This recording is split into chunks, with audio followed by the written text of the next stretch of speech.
Fires the three. The rebound by the Celtics. Boy, both clubs really battling under the boards. Yeah, and you know, Steve, the rebounding story really mirrors the game at large. I mean, it's been pretty much tit for tat, neck and neck. Now running a little bit of time off. Looks like they're going to play for the final shot. Steve, you're right. If nothing presents itself, hold for one. Down low, here's White. And so he draws the foul on the shot, a trip to the line to shoot two.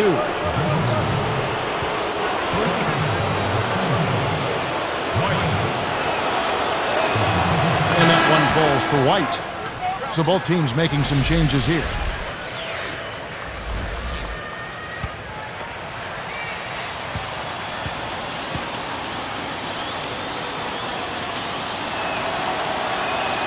That's also good, so he hits both free throws. Just 4 seconds left now here in the second. Fires from 14. No good on the buzzer beater. So far in the game for Anthony, he's got 4 points, and he's gotten his hand on one shot for a block. Well, it was a terrific play he made on that block. And, you know, those are the kinds of little plays, Clark, that generate extra possessions for your team. They can add up.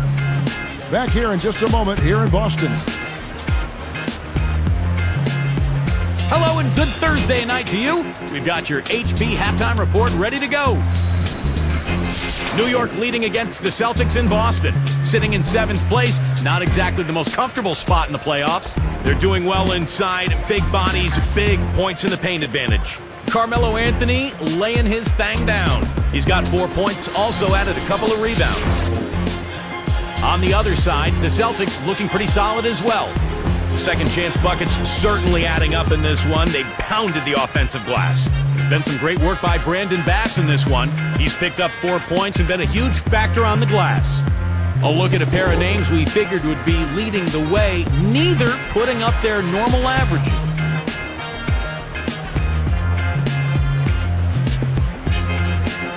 A close game at Pepsi Center, the Nuggets battling against the Clippers. They're trying to maintain a 3-point edge in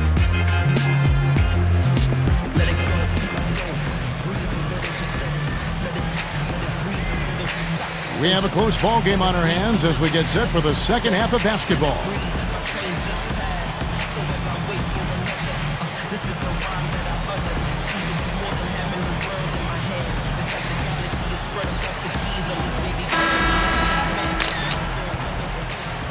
Here's Kidd, still looking to get on the scoreboard. You know, guys, I think the Celtics actually came into the playoffs last season with a little less swagger than usual. I mean, losing Kendrick Perkins in a trade seemed to shake them up a little bit, and with Shaq really unable to contribute due to injuries, a team used to being big inside perhaps felt a little smaller. Avery Bradley is out there with Rajon Rondo. Then it's Pierce. And it's Garnett. That's the 5 to begin the second half for Doc Rivers. That's good. 6 points for Stoudemire. Clark has set the table there well with the Celtics and their injuries. That did play a role in the postseason, not just in the front court. The dislocated elbow of Rajon Rondo also factored in. Steve, that was a huge hit for that team. Yeah, I was amazed that he was able to return in that game and continue to play the rest of the series. But it did limit him. And with Rondo slowed down, the Celtics had a tough time scoring. In fact, Miami really played him and Boston kind of 5-on-4. They didn't honor his offense, and it really cost Boston. Here's Smith. Right now averaging 11 points a game. Plenty of daylight on that shot. Now it's a 5-point Knicks lead. Here's Bradley. Trailing by 5.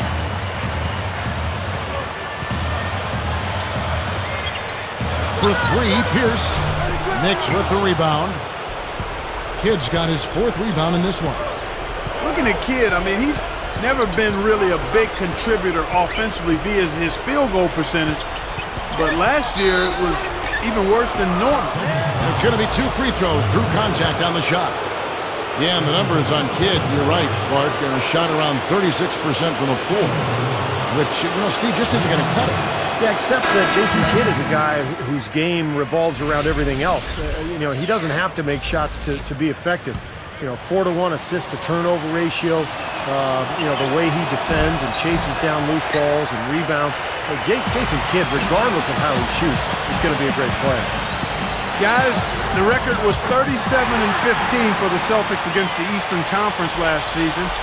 Still one of the powerhouses, not just in the conference, but in the league. The Knicks leading by 4. Smith outside. Back to Kidd.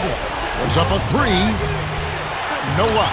So Boston will take it the other way. Let me ask you guys, they're going back to the Celtics, eliminated by the Heat in 5 games in the playoffs. Are they still a factor in the East? Steve? Oh, yeah, they're still a factor. Miami is so good right now, but remember, Boston had an excellent regular season. They've got plenty of talent. They've got some good young players with Rondo and Jeff Green. And Boston will still be a major player in the Eastern Conference this year. And the Knicks decide to take their first time out here. Well, a great turnaround year for the Knicks a season ago, and it helped that they were in the Eastern Conference. They won 28 games against Eastern opponents. For the Knicks, Jeffries comes in for Amari Stoudemire. And Shumpert in there for J.R. Smith.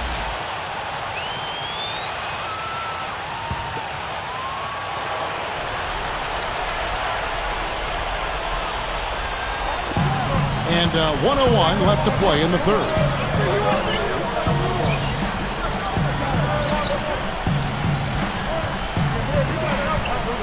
Outside for Kidd.